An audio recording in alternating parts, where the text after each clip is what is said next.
It was 11 o'clock on a Friday night when a black Bentley Continental GT rolled silently into the gravel lot of a small repair shop on the outskirts of Denver. The woman who stepped out wore a navy blazer, hair pinned without a single strand out of place, as though she had just walked out of a boardroom rather than the back seat of her own life unraveling. She placed the key on the front counter, said exactly one sentence, "Fix it, I'll be back," then stepped into a waiting car that carried her into the dark without a name, without a number, without a work order. Mason Cole stood alone in the fluorescent light, looking at the key, then at the car. A faint trace of hydraulic fluid had spread in a thin crescent beneath the rear axle, too deliberate, too precise to beware. In 15 years of reading broken machines, he had learned to tell the difference between what fails and what is made to fail. The woman was Giselle Hartman, the car was going to kill her, and someone had planned it for a very long time. Mason Cole was 38 years old and preferred it when people did not ask him questions. His shop, Cole's Auto, sat at the end of a county road between a tire distributor and a shuttered diner, the kind of place that made customers assume the work would be slow and the bill would be negotiated in cash.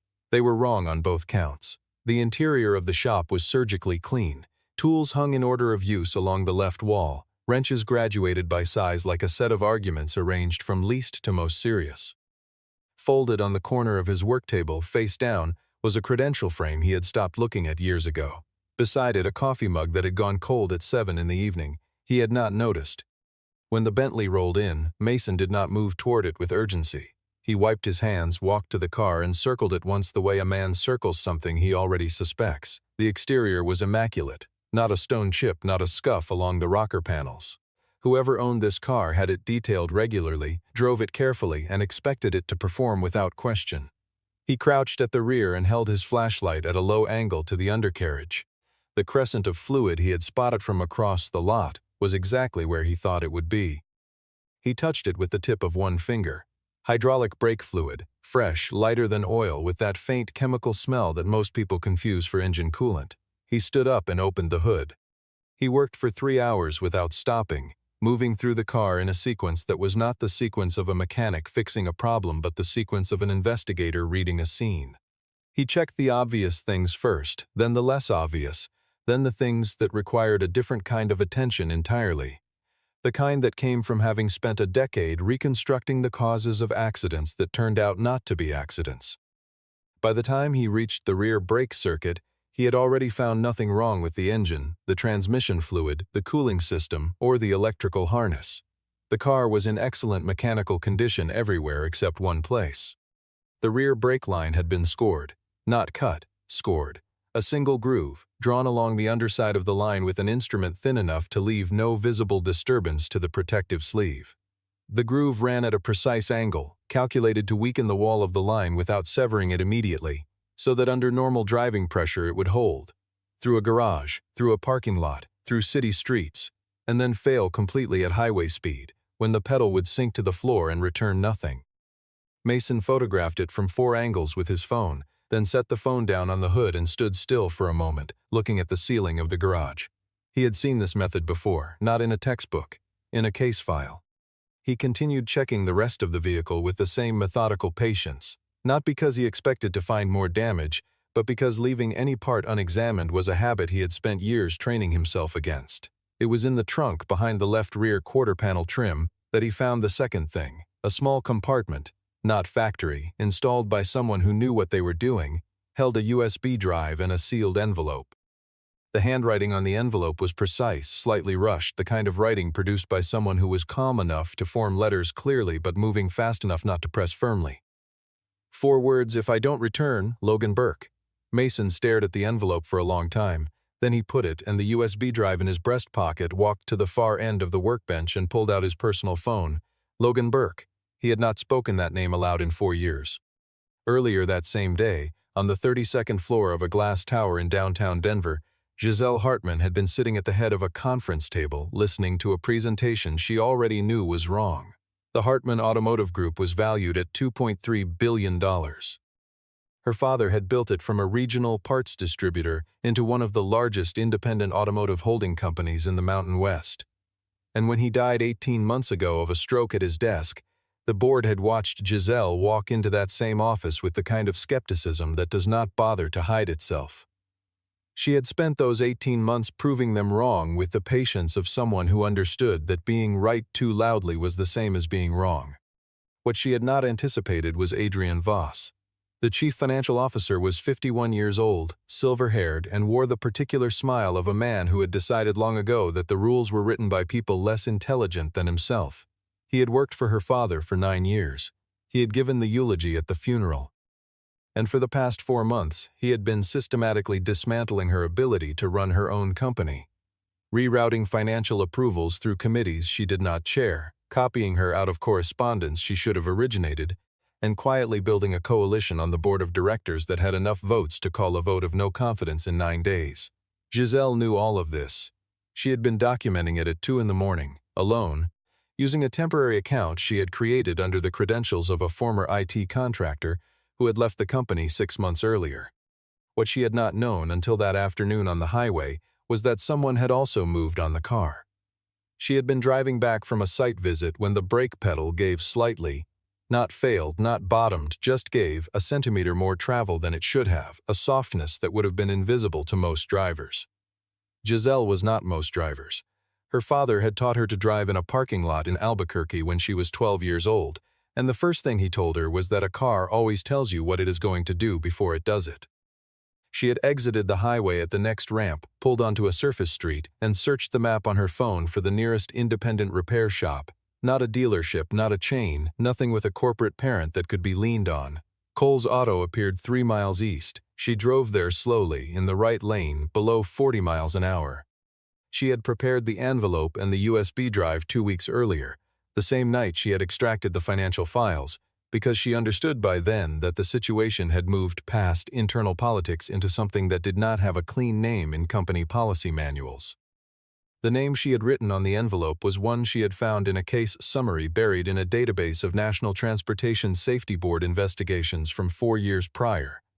A senior forensic engineer who had flagged a pattern of deliberate mechanical interference in high-profile automotive incidents before the investigation had been quietly closed and the engineer had resigned. She had filed the name away without knowing why. On the night she sealed the envelope, she understood why. She had not been certain the shop was his. She had not been certain of anything, but Cole's Auto was 3 miles from the highway, unaffiliated with anyone she knew, and the name on the business license matched. It was the only choice she had made in 2 weeks that existed entirely outside the reach of Adrian Voss. Mason called Logan Burke at 7:15 the following morning and said 4 words before Logan could speak. "I have something yours." There was a pause. Then Logan said, "Where are you?" He arrived at the shop 40 minutes later in a gray pickup with a cracked side mirror, looking more or less the same as Mason remembered. Broad through the shoulders, careful with his eyes, the kind of man who listened to what you said in the same way he watched an intersection before crossing it. Logan was 41 and had been a homicide detective with the Denver Police Department for a decade before leaving to work private investigations, which paid better and required less paperwork. He and Mason had met during a case 7 years ago in which a crashed delivery truck had turned out not to have crashed. They had stayed in contact, off and on, until they hadn't. Mason laid out the photographs on the workbench without preamble. Logan looked at them for a long time, tilting 2 of them toward the light. He did not ask what he was looking at. He said, "This was done on purpose." Mason said it had been done with a precision tool, probably a carbide-tipped scribe, by someone who understood brake hydraulics well enough to calibrate the failure point to a specific mileage range under highway load conditions. Logan looked up. Mason said, 80 to 120 miles at speed. It would have looked like a brake failure. Could have been anything, seal wear, thermal fatigue, Logan said, but it wasn't. Mason said no. He told Logan about the envelope and the USB drive. He told him the name written on the front.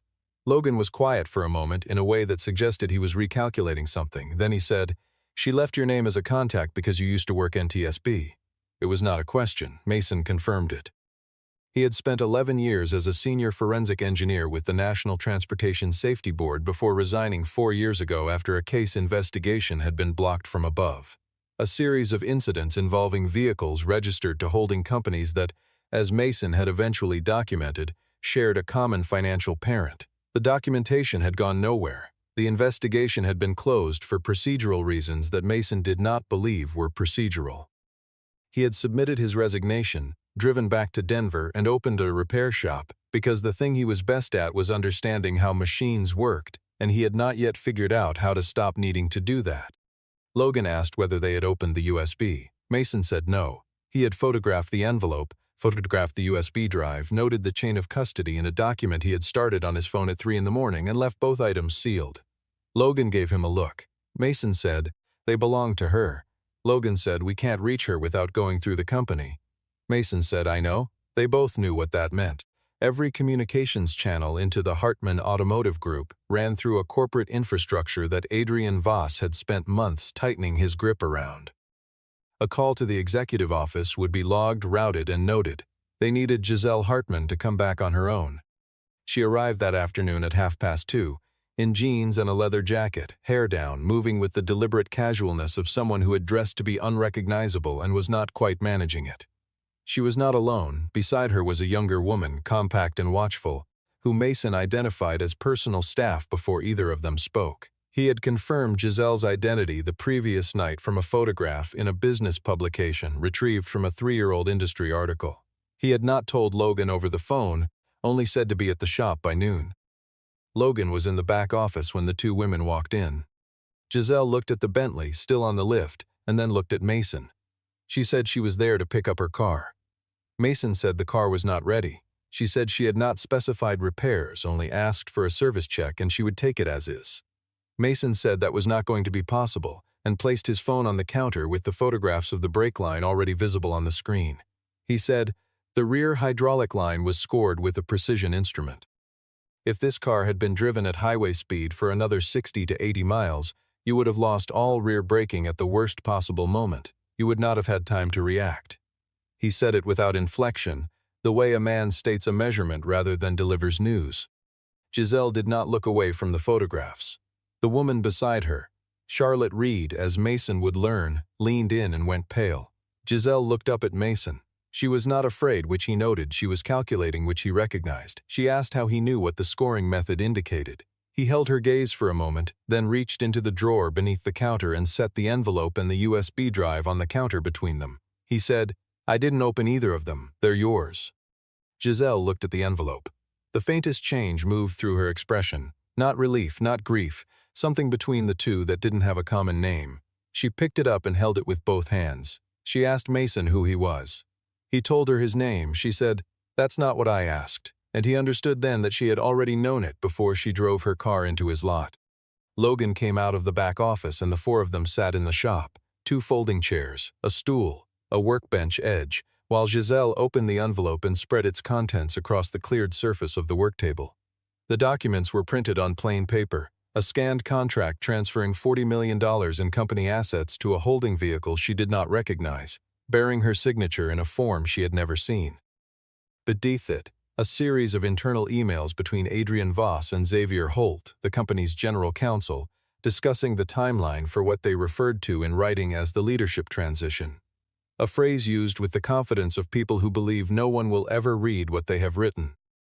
The USB drive held the extracted accounting files, balance sheets, wire transfer records, vendor payment approvals, each one a fragment of a pattern that assembled correctly, showed a systematic and long-running misappropriation of company funds routed through shell entities that Giselle had not known existed. Logan looked at the wire transfer records for a long time. He said the numbers were consistent with what was needed to fund a hostile acquisition. Not a hostile acquisition of a competitor, but of the company itself.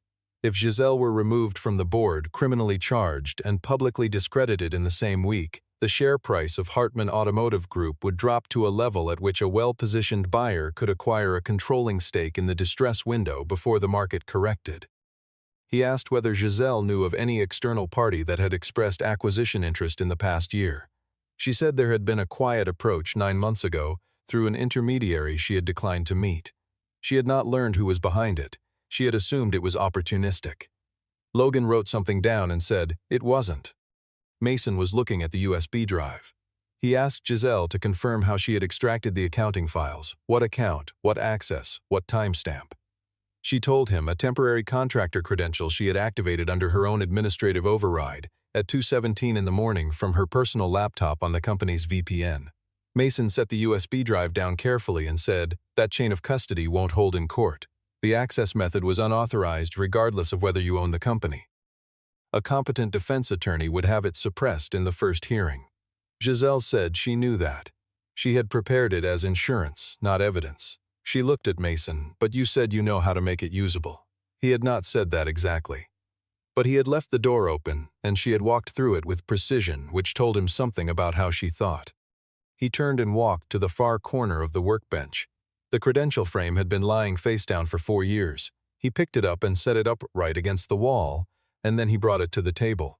National Transportation Safety Board, Senior Forensic Engineer.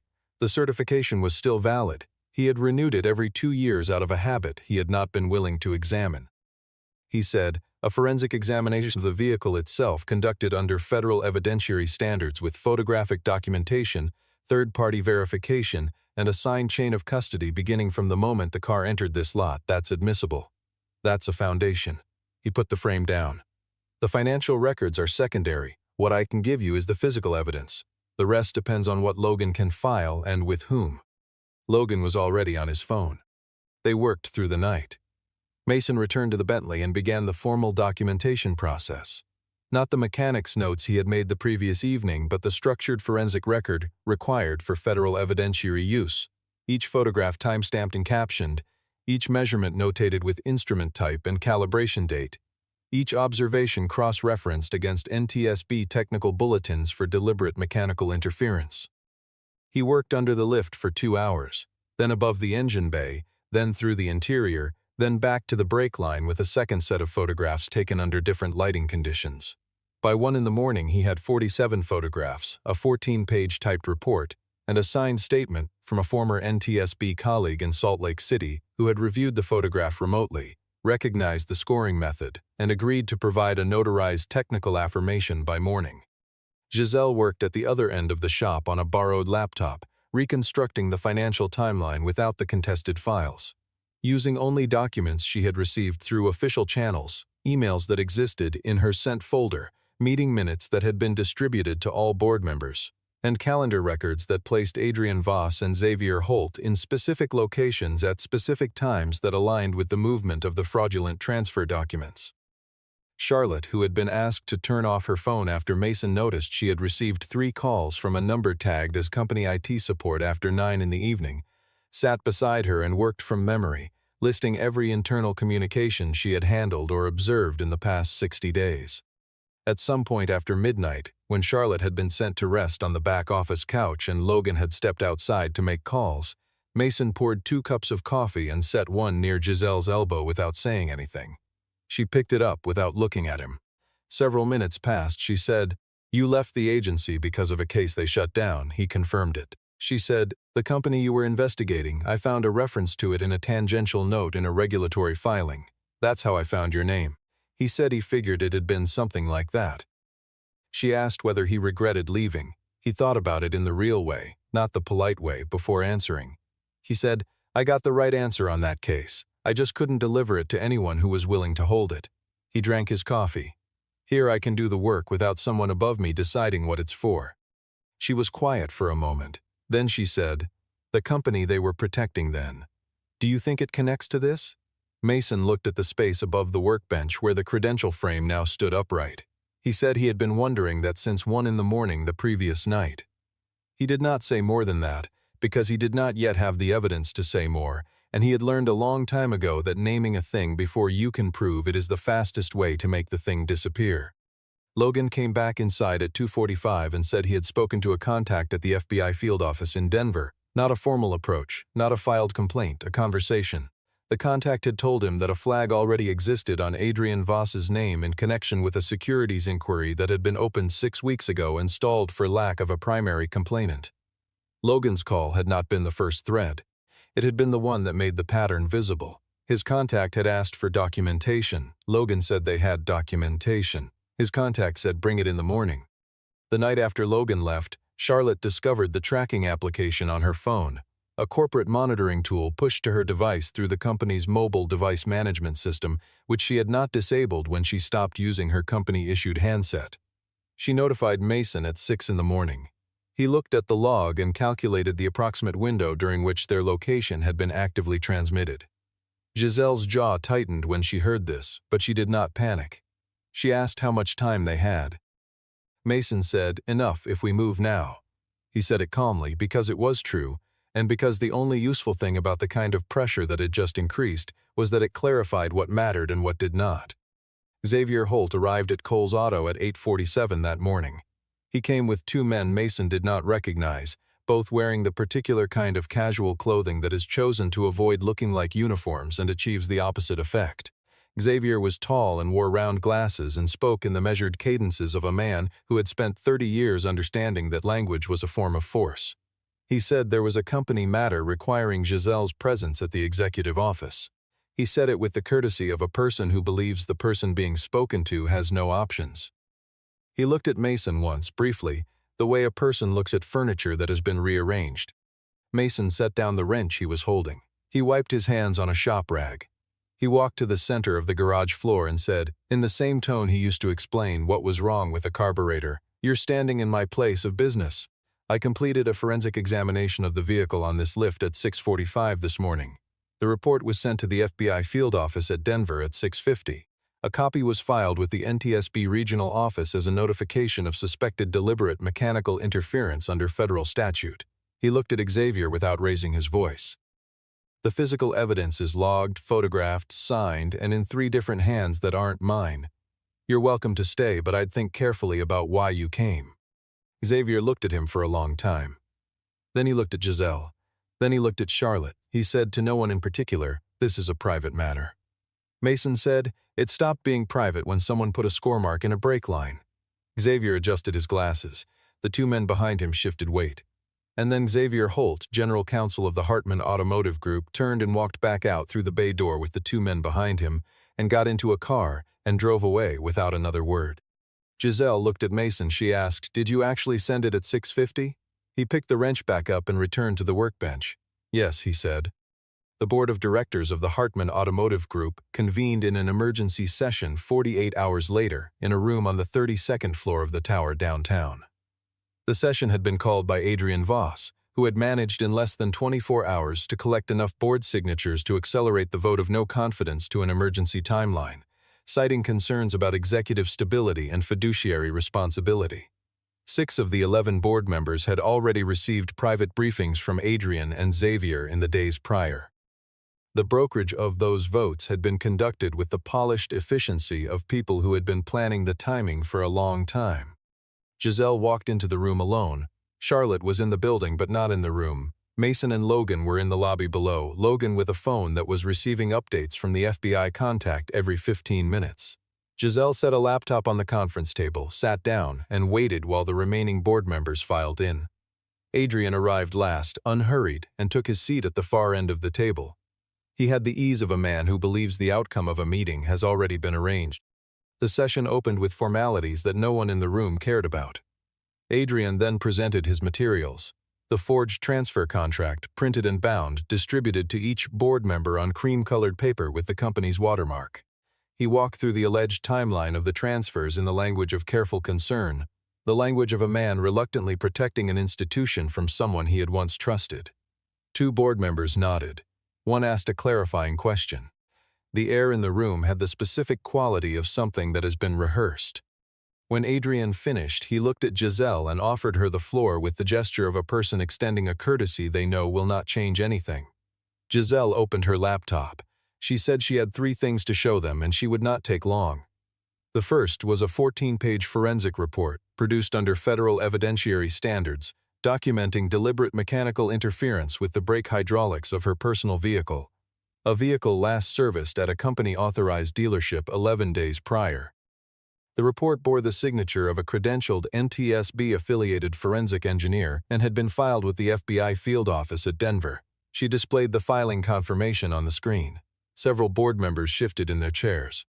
The second item was a series of internal emails between Adrian Voss and Xavier Holt, authenticated by their original server metadata, discussing the timeline and mechanism of what they had called the leadership transition. She displayed 3 exchanges on the screen, each dated, each attributable by IP address and login credential to the senders. She did not read them aloud. She let the board read them in silence. The room became very quiet in the way, Rooms become quiet when the people in them are reassessing something they thought they understood. The third item was a filing confirmation from the Securities and Exchange Commission, received that morning, acknowledging receipt of a formal complaint regarding suspected securities fraud and undisclosed conflicts of interest in connection with potential acquisition activity targeting Hartman Automotive Group. The investigation was open. It had a case number. Adrian Voss stood. He began to speak in the measured, controlled register of a man who has been in difficult rooms before and knows how to move through them. He said the forensic report was prepared by a private individual with no current federal standing. He said the emails were taken out of context. He said the SEC filing was a harassment tactic by a hostile party. He was articulate and he was composed, and he was approximately 3 sentences into his argument when the door of the conference room opened and Logan Burke walked in with a woman Mason's NTSB contact had arranged. An active FBI special agent holding a federal subpoena for Xavier Holt to appear as a material witness in an ongoing securities and wire fraud investigation. Xavier Holt stood up from his chair and walked out of the room with the agent without speaking to anyone. Adrian stopped talking. The room was silent. He stood at the end of the table with his hands resting on the surface, and he looked at Giselle with an expression that had shed everything, the courtesy, the calculation, the particular smile, and was left with something that might have been genuine curiosity. He asked her, quietly, "Where did you find him?" Giselle closed her laptop. She said nothing. She did not need to. The vote of no confidence was called. 4 board members voted in favor. 7 voted against. Giselle Hartman remained Chief Executive Officer of the Hartman Automotive Group. The meeting was adjourned at 2:17 in the afternoon. In the days that followed, the weight of the thing settled unevenly across the people who had been inside it. Adrian Voss and Xavier Holt were formally charged within the week, 9 counts between them covering wire fraud, securities manipulation, conspiracy to commit bodily harm, and filing of falsified corporate instruments. The foreign investment fund whose acquisition strategy had depended on Giselle's removal became the subject of a separate investigation that the FBI indicated would take months and would reach further than Denver. The board reconstituted its audit committee under independent oversight and authorized a full forensic accounting review of every transaction handled by the CFO's office in the prior 24 months. Charlotte Reed had her corporate device replaced, her credentials fully restored, and a written apology from the board's chairman delivered in person. She accepted it without comment and returned to her desk. Logan Burke filed his consulting invoice and went back to work. Before he left the shop on the day of the board meeting, he pulled Mason aside and told him that the investment funds network had a subsidiary that appeared in 3 of the case files from the investigation Mason had been blocked from completing 4 years ago.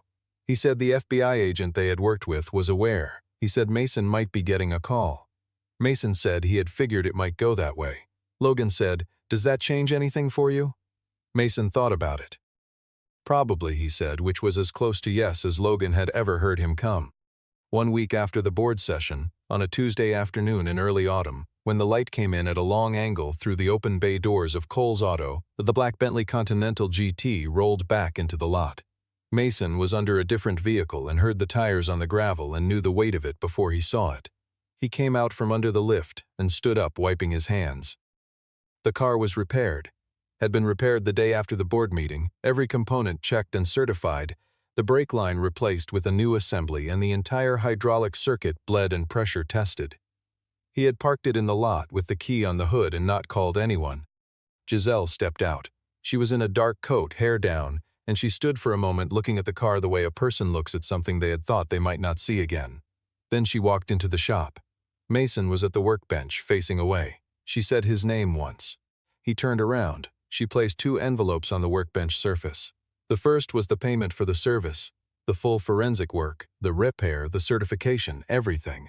The figure was written out in the amount she judged it to be worth, which was considerably more than he would have charged.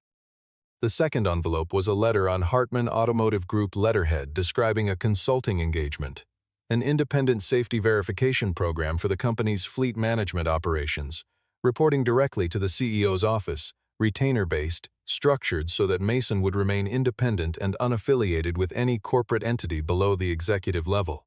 He looked at both envelopes without picking them up. He asked why him specifically, rather than a full-service firm. She said because a full-service firm would have a parent company and a managing partner and a liability insurer, and 3 reasons to stop at whatever line they were told not to cross. He picked up the second envelope and turned it over in his hands without opening it. He said, "Let me think about it." She said, "I know." She was already turning back toward the car. He stood in the doorway of the bay and watched her pull out onto the county road and drive east until the car was gone. The shop was quiet in the way it always was. The hum of the compressor, the dry smell of clean concrete, the afternoon light across the tools on the wall. His phone rang. "Logan," he answered. Logan said, "That thing I told you about the fund subsidiary. The FBI wants a formal interview. They want it next week in Washington. They're treating the case from 4 years ago as an active file." There was a pause on the line. "You willing to go?" Mason looked at the workbench. The credential frame stood upright against the wall where it had been since the night Giselle Hartman walked out of his shop with a key and a plan she hadn't fully explained to anyone. He looked at his hands. He looked at the frame. He said, "Send me the address."